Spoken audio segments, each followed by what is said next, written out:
поймете, какие моменты удались хорошо, а над чем еще стоит поработать. Then you might try again. После получения обратной связи можно попробовать снова. After making adjustments to the things that perhaps didn't work very well, or maybe emphasizing those things which did work very well.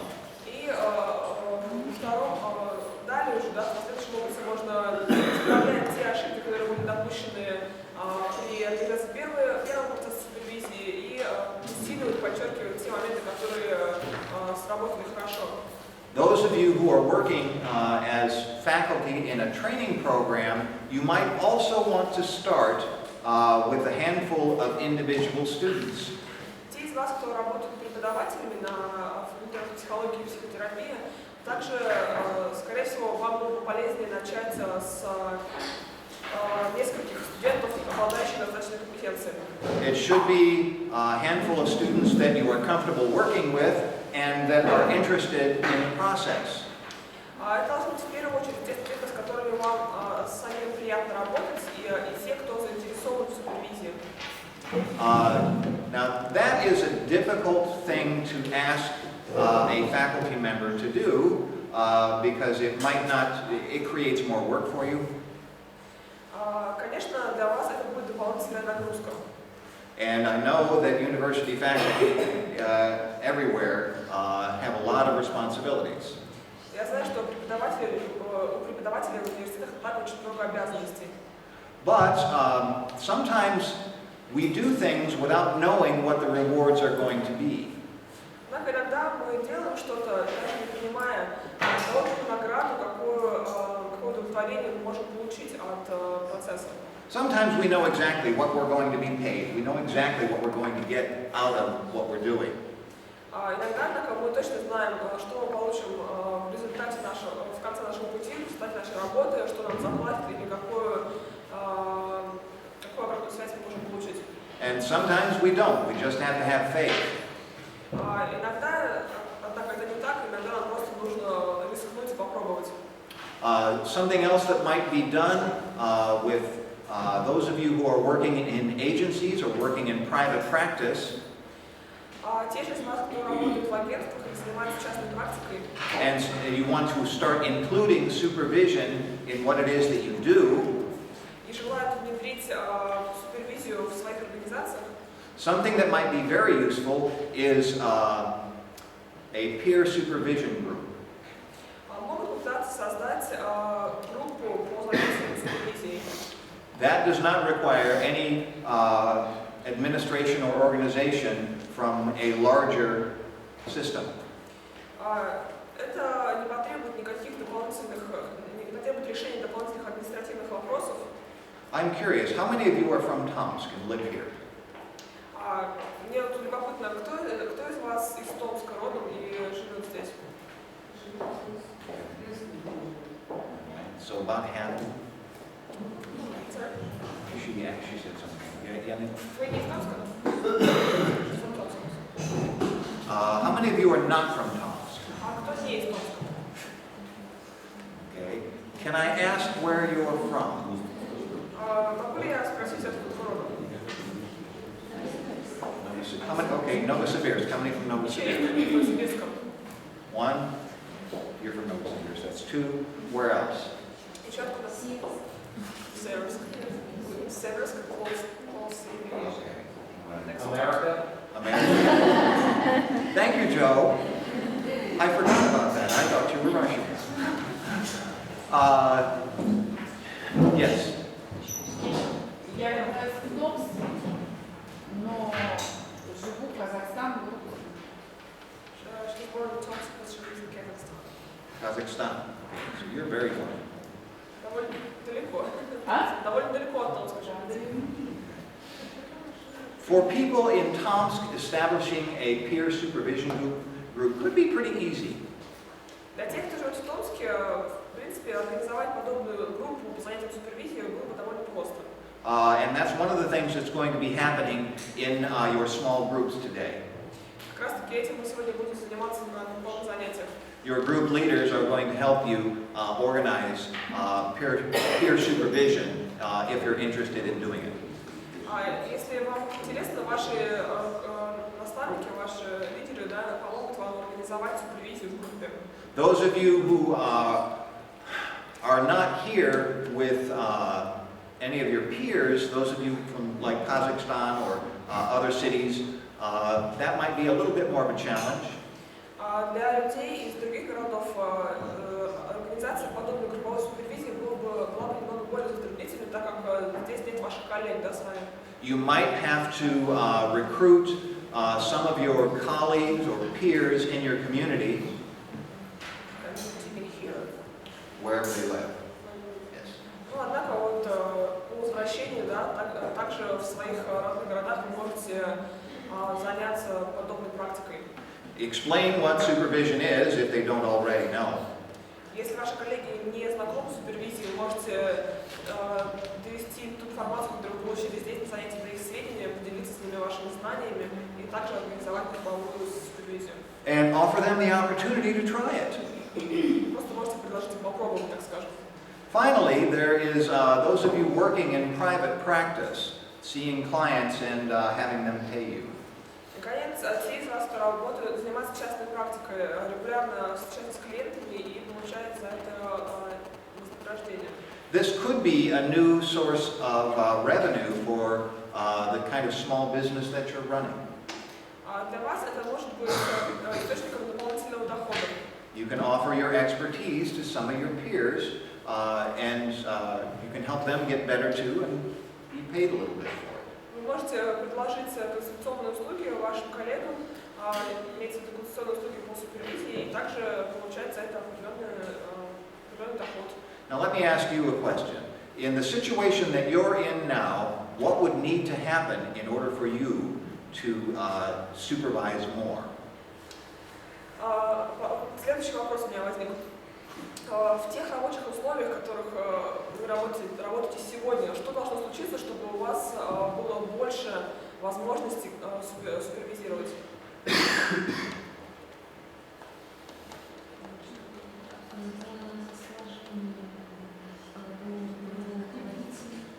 Расположение руководителей? Да, то есть их освещенность, заинтересованность. So there should be more interest and more encouragement from our leaders. More interest and encouragement from your leaders. How many of you feel the same way? Кто согласен с подобным мнением? Several of you? Okay. Почти все. How to manage that situation? Maybe it's time to sit down and have a meeting with them and explain what supervision can do for your work situation. В этой ситуации, возможно, стоило бы попытаться обсудить с вашими руководителями преимущества и выгоды супервизии и то, как она может положительно влиять на рабочий процесс. You might want to start with informing them that you have been trained in this now. Вы можете начать с того, что объясните им, что вы получили определенные навыки и знания в супервизии. You can be an important resource for them now.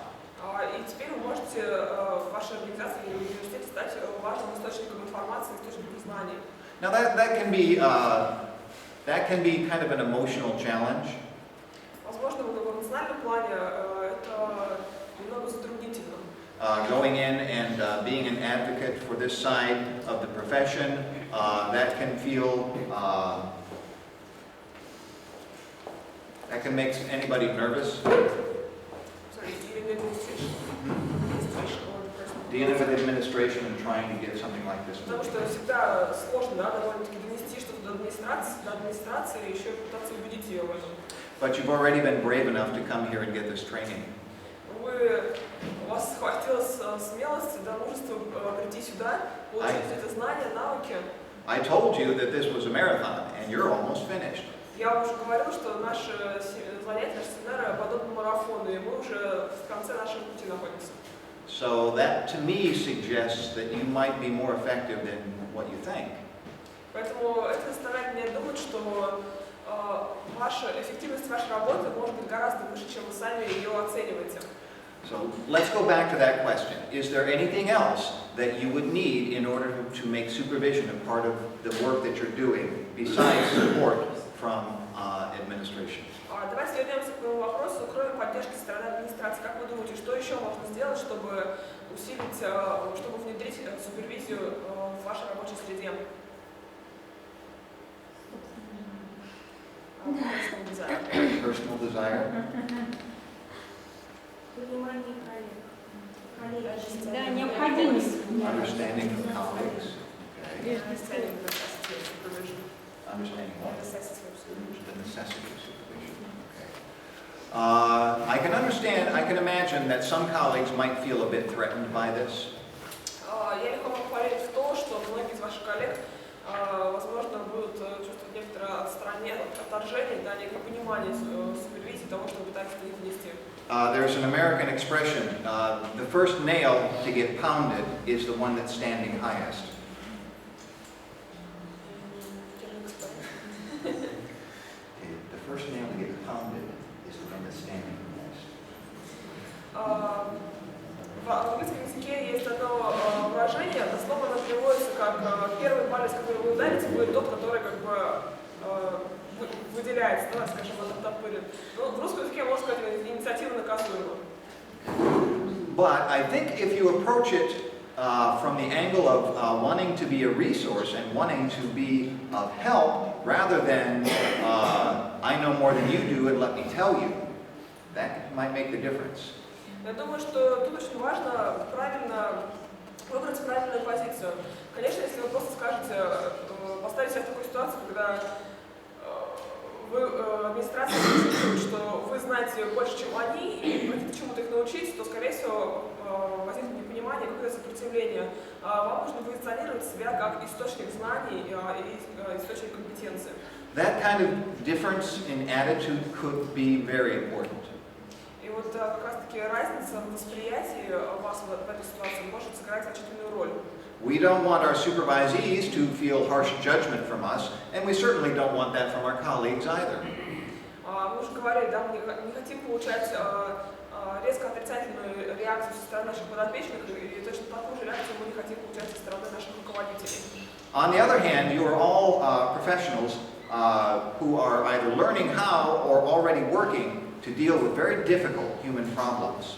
С другой стороны, специфика вашей профессии такова, что вы работаете с трудностями, которые испытывают различные люди, и, собственно, это как раз-таки одна из тех трудностей, с которыми столкнулись вы сами. So I think it would be helpful to view selling supervision as another human problem. Поэтому можно как раз-таки представить супервизию как инструмент решения человеческих проблем. Any other questions or thoughts about applying what you've learned? Есть ли еще какие-то вопросы по тому, как можно применять те знания, навыки, которые вы приобрели? Today, we're going to be talking about individual supervision, strategies for individual supervision. And here is where a lot of things hopefully come together, all of the things that we've talked about the last 8 times that we met. Сегодня мы будем беседовать о индивидуальной супервизии. Я думаю, что если до этого были какие-то непонимания, вопросы возникали, да, то сегодня все должно сойтись воедино. Okay. One of the things we're going to try and do today is a live demonstration with one of the students that I brought with me. Сегодня мы попытаемся выполнить практическое упражнение с одним из моих студентов. However, he's not the student that I was going to use. He's allergic to cats, and he's living with a cat right now, and he's not feeling very well. К сожалению, тот студент, с помощью которого я собирался прибегнуть, сегодня не очень себя чувствует. У него аллергия на кошек, и как раз сейчас он живет с кошкой, поэтому возникла реакция. This is why I'm a dog person, and I don't like cats. Как раз поэтому предпочитаю собак. But we will cross our fingers and hope that my student is able to come. Но будем надеяться, что он все-таки присоединится к нам. And we will deal with that when the situation comes up. But anyway, let's get started. Да, попытаемся все-таки провести наше практическое упражнение. Ну и в любом случае, давайте начнем. Can I turn off the lights so you can see this better? Вы не против, если я включу свет, чтобы лучше было видно слайды?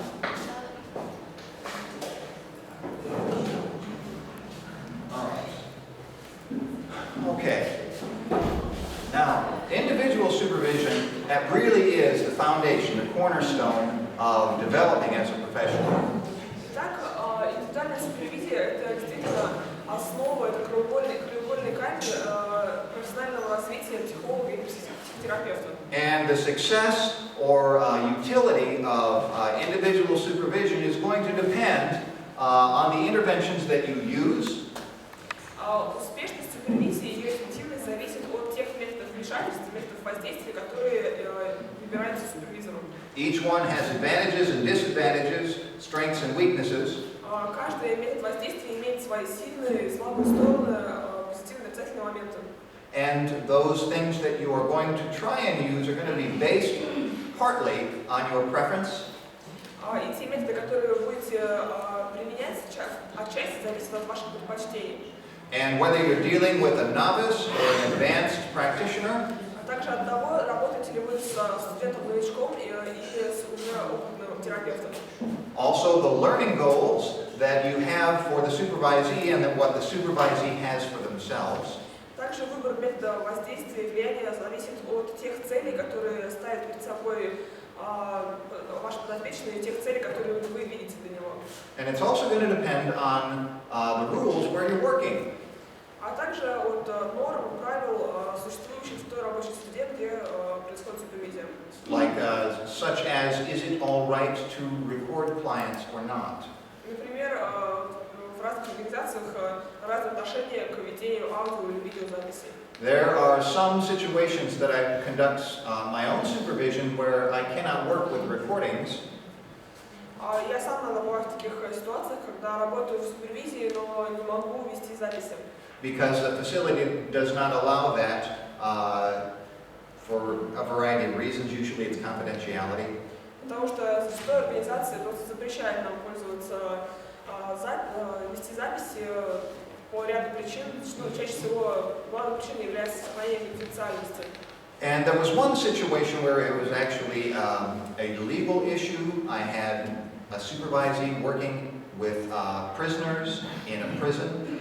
И один раз мы столкнулись с проблемой, возникла проблема с законом. Мой подопечный работал с заключенными в тюрьме. Now that's a situation where those recordings could be pulled in as evidence in a criminal case, and so it was better to not have them. И в этой ситуации лучше было не использовать аудио-видеозаписи, так как они могли быть использованы в качестве доказательств в суде. But there are a lot of things that's going to help you make a decision about how to proceed.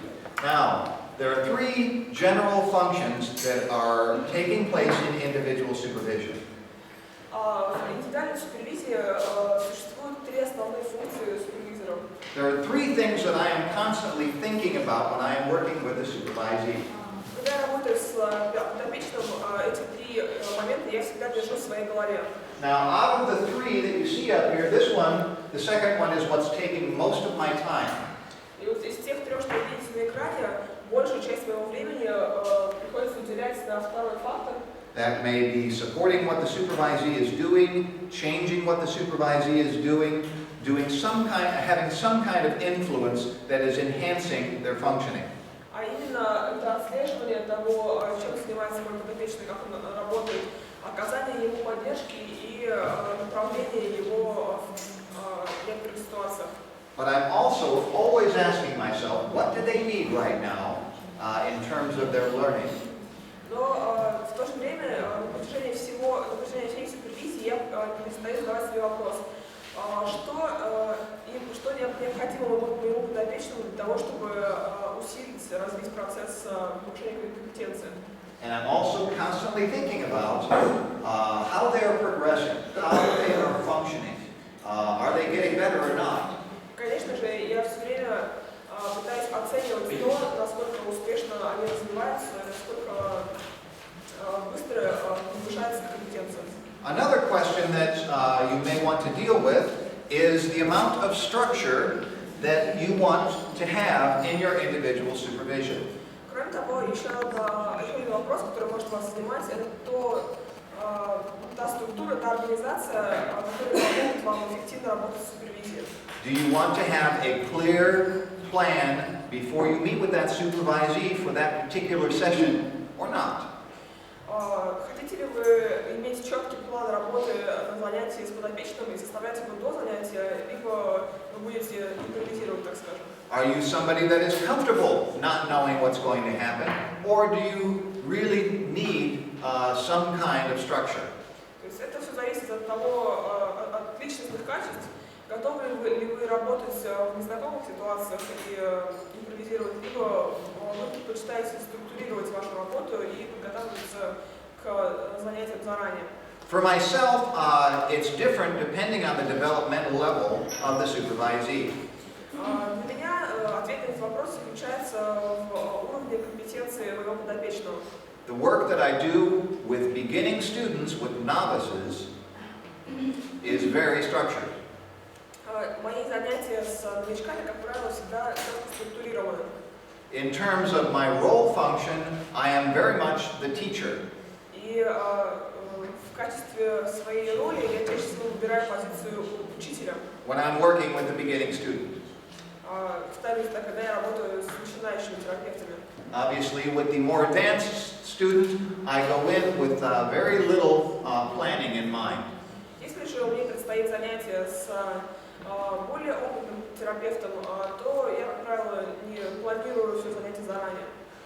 Supervisees, however, they tend to find both pretty useful from one moment to the next.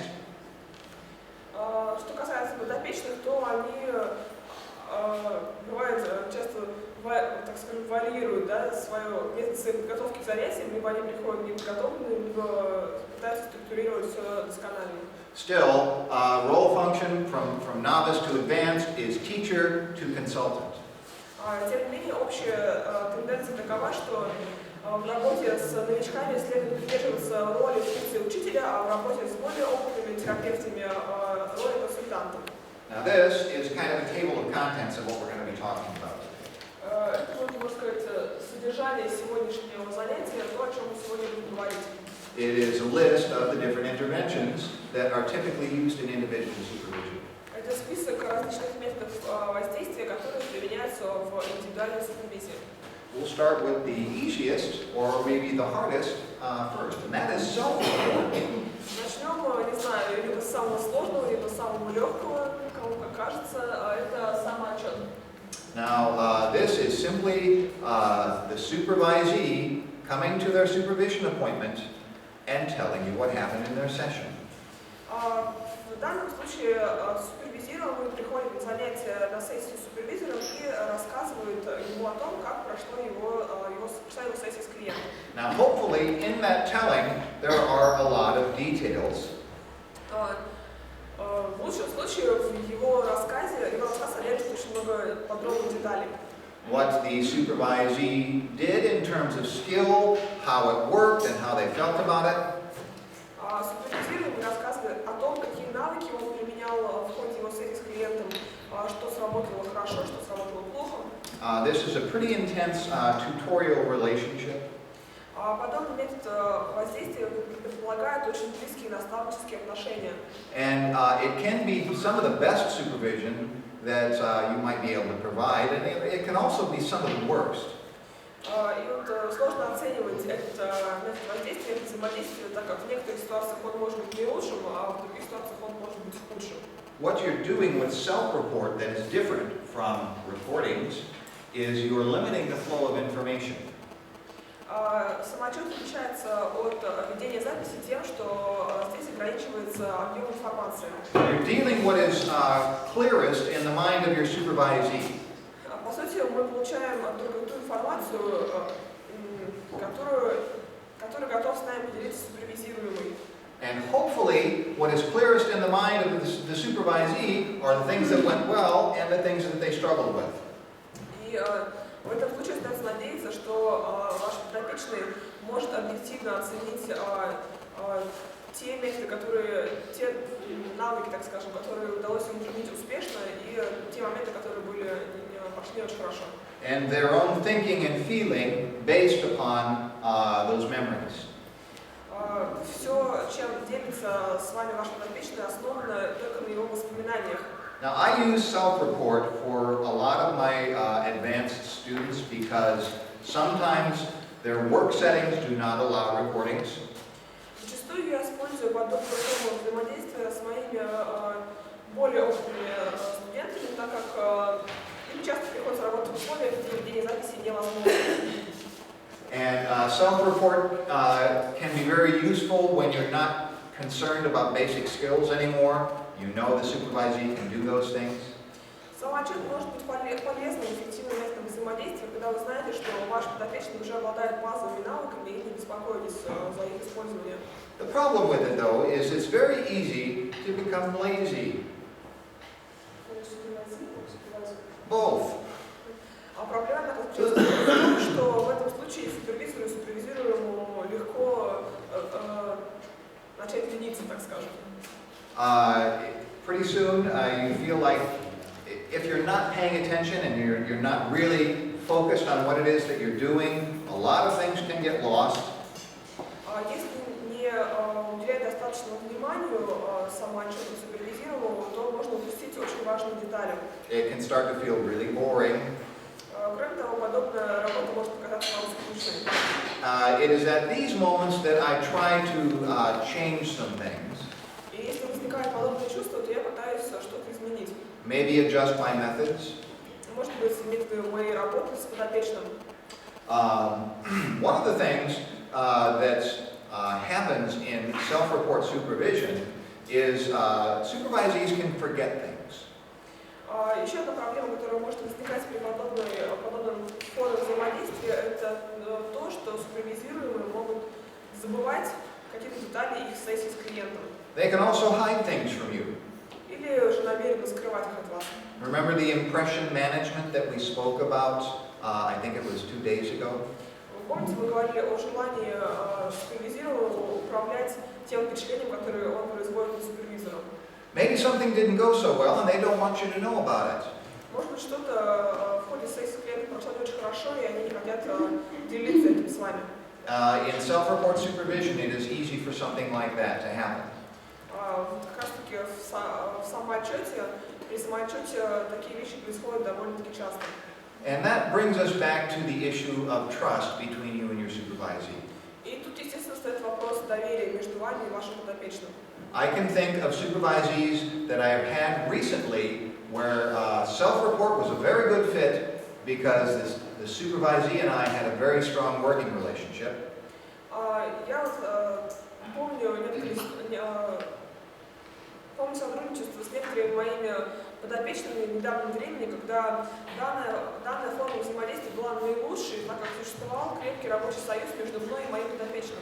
And I didn't have to worry very much about what might have gone wrong. Мне не приходилось беспокоиться о том, что могло пойти не так. But I've also had supervisees recently using self-report, that was my only choice, that I felt like there was some missing information. They were not telling me everything. Но также недавно в моей практике были случаи работы с подопечными, при которых мы использовали самоотчет, и я чувствовала, что я не получаю достаточно информации, что от меня что-то скрывают. Also, memory is not perfect. According to some research done by this guy back in 1994, 42% of major episodes are recalled, leaving 58% forgotten. Кроме того, наша память не идеальна, да, и согласно исследованиям 1994 года мы запоминаем только 42% информации, которую мы получаем в ходе сессии. 78% просто забывается. Those minor incidents that might need some exploration, only 30% of those are remembered, 70% are forgotten. Что касается каких-то мелочей и деталей, на которые зачастую следует обращать внимание, то из этого объема информации запоминается только 30%. And if this is the only source of information that you have from your supervisee, it could distort the evaluation. И если самоотчет является единственной формой получения информации от вашего подопечного, то подобная информация может серьезно повлиять на вашу оценку супервизированного. Now, in one situation that I had with one supervisee, evaluation is not as much of an issue as it might be with other students. It's not so important for this individual supervisee. Evaluation. В случае с некоторыми подопечными оценка может не иметь большого значения. Because they are getting supervision from me for the purpose of licensure, more so than for one of their classes. Так как у меня были подопечные, которые проходили супервизию для того, чтобы получить лицензию на профессиональную деятельность, а не в целях обучения. But this is still not something I would ever want to do with a beginner. Но тем не менее, я бы не старался использовать только форму самоотчета для студента, который не обладает достаточно развитой компетенцией. Because I really need to see what is going on in their session. Потому что чаще мне нужно своими глазами увидеть то, что происходит на их сессии с клиентом. When I am doing self-report supervision, very often I am sitting there taking notes on what the supervisee is saying.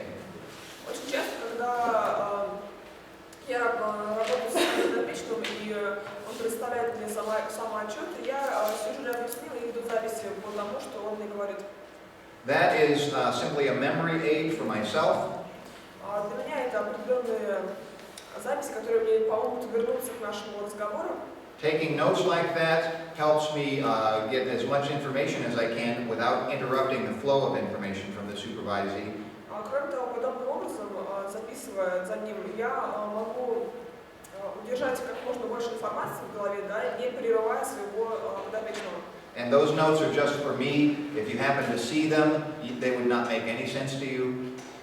Эти записи я делаю только для себя лично. Если кто-то из вас бы на них посмотрел, вы, наверное, вообще ничего не разобрали там. But sometimes the supervisee says something that is significant, yet I don't want to stop them, yet I also want to get back to that at a later point. Однако иногда мой подопечный говорит что-то, что кажется мне важным, но мне не хочется в этот момент его прерывать.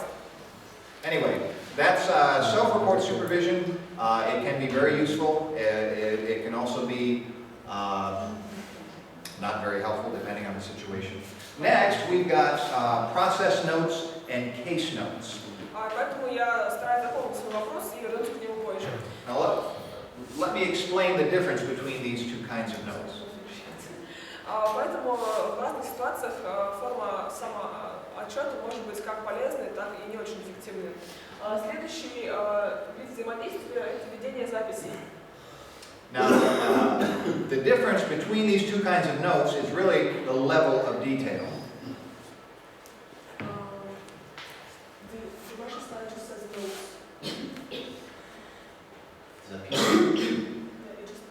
Okay.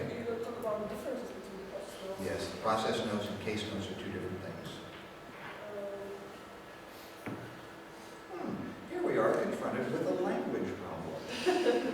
Мы столкнулись с проблемой, тут, к сожалению, на слайде не совсем корректно переведено в записи просто, а мы собираемся беседовать сейчас о двух различных видах записей. You're all so brave and patient to take a class from somebody who doesn't speak your language. Также, да, вот языковой барьер некоторые существует, нужно иметь мужество, чтобы учиться у того, кто не говорит на вашем языке. Anyway, there are two kinds of notes. One, process notes, lots and lots of detail. Итак, первый вид записи – это записи процесса. It is a written reflection of what happened from one moment to the next in a therapy session. Эти записи содержат очень много деталей и, по сути, описывают собой процесс, сессию от одного момента до другого, описывают, что случилось в определенный промежуток времени. It's not an exact transcript. It's not like a movie script of who said what. Это, однако, не пословная запись сессии, то есть не, скажем так, не транскрипция сессии. It's like a journal entry. It's like a diary entry where you talk about how you feel and what you thought. Это скорее напоминает ведение дневника, где человек также выражает, не только записывает то, что происходит, также и выражает свои чувства по отношению к происходящему. And this can be very helpful for a supervisor to really, it allows them to get into the mind and heart of the therapist. Супервизору подобные записи могут быть очень полезны, потому что они позволяют ему заглянуть в душу супервизируемому, так скажем, понять, что он чувствует по отношению к тем или иным вещам. And it can also be very helpful for using that reflective process that we talked about in our, I think it was last Friday, models of supervision. Кроме того, здесь может быть полезным использование рефлексивных моделей, о которых мы говорили в пятницу, если я не ошибаюсь. Now, case notes, those are a little bit different. И второй вид записи – это записи по ситуациям. Эти записи содержат меньше деталей. Much less detailed, not so much thinking, feeling. Здесь уже не так подробно описаны чувства и эмоции вашего подопечного. It is more about the basic questions, such as who, what, where, when, why, and how. Они содержат скорее ответы на конкретные вопросы: кто, сколько лет, чем занимается и так далее.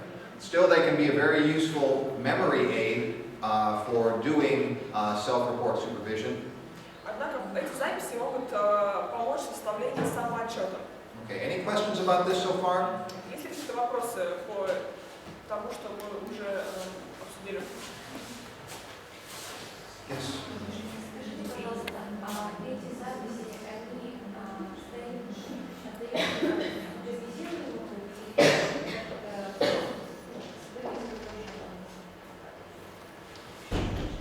Are these notes submitted to the supervisor or is it just for the use of the supervisor? That's a good question, Anastasia. Let me explain that. Хороший вопрос, сейчас я объясню. When using process notes or case notes, they are, the supervisee gives them to the supervisor perhaps a day or two before their session. В случае ведения записи процесса или записи по ситуации, супервизируемый должен предоставлять эти записи супервизору за день или два до их встречи. There are also situations where I know where they are kept and I can go and look at them myself. Или же, если я знаю, что мой подопечный ведет подобные записи, я могу пойти к нему и попросить эти записи. Because I have a key to the cabinet. Или даже взять их сам, если у меня есть ключ от кабинета. Next intervention is audio recordings. Итак, следующий пункт воздействия вмешательства – это аудиозаписи. How many of you have used audio recordings yourselves in your practice? Кто из вас использовал в своей практике аудиозаписи? A couple of you? Okay. What's it like? How does it work? На что это похоже и как это работает?